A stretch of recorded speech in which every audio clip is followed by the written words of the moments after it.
امریکہ کے وسط مغربی علاقے میں جاری سردی کی شدید لہر سے ہونے والی ہلاکتوں کی تعداد 35 ہو گئی، جبکہ 30 سے زائد علاقوں میں تاریخ کا کم ترین درجہ حرارت ریکارڈ کیا گیا۔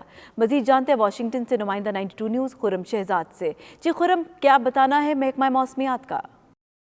جی بالکل، امریکہ کی وسطی اور شمال مشرقی ریاستوں میں شدید برف باری اور شدید سردی کا اس وقت سلسلہ جاری ہے۔ کئی علاقوں میں سرکاری اعداد و شمار کے مطابق 100 سال کی سردی کا ریکارڈ بریک ہوا ہے۔ کچھ اسٹیٹیں جہاں پہ اس وقت سرکاری طور پہ ایمرجنسی نافذ ہے، وہاں پہ -50 ڈگری تک درجہ حرارت ریکارڈ کیا گیا ہے۔ سرکاری اعداد و شمار کے مطابق 35 سے زیادہ افراد اس سردی کی اس شدید موسم کی وجہ سے ہلاک ہو چکے ہیں۔ شکاگو کا جو سینٹرل ہاسپٹل ہے جہاں پہ فراسٹ بائٹ کا ٹریٹمنٹ کیا جاتا ہے، وہاں پہ 35 افراد کو اس کی وجہ سے ٹریٹ کیا گیا ہے، اور جن میں سے زیادہ تر افراد کے ہاتھوں اور پاؤں کو انگلیاں کاٹنا پڑی ہیں۔ جو ہوم لیس ہے، شیلٹرز ہیں جہاں پہ ہوم لیس افراد کو رکھا جاتا ہے، وہاں وہ اس وقت اپنی کیپیسٹی میں میکس آؤٹ کر چکے ہیں۔ وہاں پہ جو فیسلٹیز ہیں وہ بھی کافی دشواری پیش آ رہی ہے اس شدید سردی کی صورتحال کی وجہ سے۔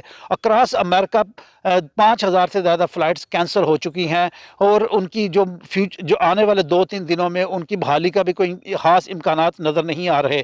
جو مقامی طور پہ جو اسکول کی ایکٹیویٹیز ہیں یا کاؤنٹی اور اسٹیٹ لیول کی جو ایکٹیویٹیز ہیں، وہ سپورٹس کی ہو یا محکمہ کے جو مختلف اداروں کی ایکٹیویٹیز ہو، ان کو مکمل طور پہ کینسل کر دیا گیا ہے۔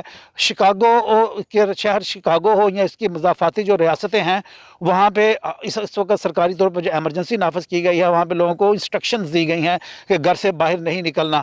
جو یہاں پہ صنعتی طور پہ جو پروڈکشن ہو رہی تھی گیس کی، وہ اس کو بھی اس وقت کینسل کر دیا گیا، معطل کر دیا گیا ہے، تاکہ جو سپلائی ہے وہ ریزیڈینشیل ایریا میں جو ہیٹ کی سپلائی ہے، گیس کی سپلائی ہے، وہ ریزیڈینشیل ایریا میں جائے، وہاں پہ سہولت میں کوئی کمی نہ آئے۔ جو پبلک ٹرانسپورٹیشن ہے، جو ود ان دا اسٹیٹس جو ٹرانسپورٹیشن انڈر گراؤنڈ ٹرانسپورٹیشن تو چل رہی ہے کچھ ریاستوں میں، لیکن انٹرا اسٹیٹ جو ٹرانسپورٹیشن ہے وہ بھی کینسل ہو چکی ہے، وہ بھی اس وقت افیکٹو نہیں ہے۔ سردی کی شدید شدت ہے، آنے والے 2 دنوں میں کہا جا رہا ہے کہ جو شمال مشرقی ریاستیں ہیں وہاں پہ تو سردی کی شدت میں کمی آئے گی، لیکن وسطی ریاستوں میں اسی طرح سے ٹیمپریچر -25 -35 -45 تک چلے جائے گا۔